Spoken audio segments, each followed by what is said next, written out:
एक गांव में एक लड़का रहता था जो पढ़ाई में बहुत होशियार था, लेकिन उसकी आर्थिक स्थिति ठीक नहीं थी।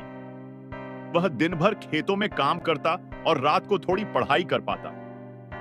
जब वह 12वीं कक्षा में पहुंचा तो पूरे गांव को उम्मीद थी कि वह जरूर टॉप करेगा। लेकिन परीक्षा के बाद कुछ ऐसा हुआ जिसने सबको चौंका दिया। जब 12वीं का रिजल्ट आया तो लड़का एक विषय में फेल हो गया। यह खबर पूरे गांव में आग की तरह फैल गई। जो लोग उसकी तारीफ करते नहीं थकते थे, वही अब उसका मजाक उड़ाने लगे। वह जहां भी जाता उसे ताने सुनने पड़ते। लड़का हर दिन इस अपमान को सहता, लेकिन अंदर ही अंदर टूट रहा था।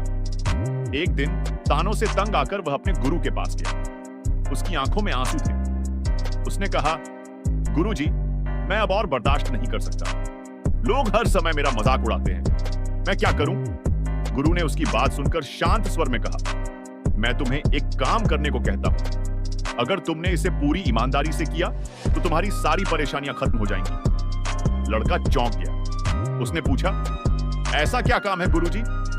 गुरु ने कहा, कल सुबह एक बड़ा लौटा लेकर आओ और उसे दूध से भरकर मेरे पास आओ। फिर मैं तुम्हें बताऊंगा कि आगे क्या करना है। अगले दिन लड़का एक बड़ा लौटा लेकर आया। गुरु ने उसे पूरा दूध से भर दिया और कहा, अब इस लोटे को लेकर गांव की गलियों से होते हुए खेत तक जाओ, लेकिन ध्यान रहे, लौटे से एक भी बूंद दूध गिरनी नहीं चाहिए। लड़का हैरान था, लेकिन उसने बिना सवाल किए बात मान ली। वह धीरे धीरे उस लोटे को लेकर गांव की गलियों से गुजरा।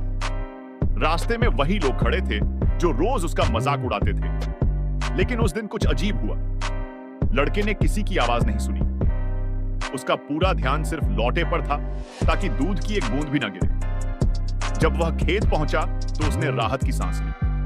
वह वापस गुरु के पास आया और बोला, गुरुजी, मैंने आपका काम पूरा कर दिया। लेकिन रास्ते में कुछ अजीब हुआ। मुझे किसी की आवाज सुनाई ही नहीं दी। गुरु मुस्कुराए और बोले, यही तुम्हारी समस्या का हल है। जब तुम अपने लक्ष्य पर पूरा ध्यान लगाते हो तो बाकी सब बातें धुंधली पड़ जाती हैं। लोगों की ताने और आलोचनाएं सिर्फ तब तक असर करती हैं जब तक तुम उन्हें सुनते हो।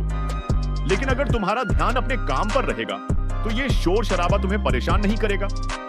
लड़के को अपनी गलती समझ आ गई। उसने उसी दिन से ठान लिया कि अब वह सिर्फ अपने लक्ष्य पर ध्यान देगा। गांव वाले क्या कहते हैं, इससे उसे कोई फर्क नहीं पड़ेगा।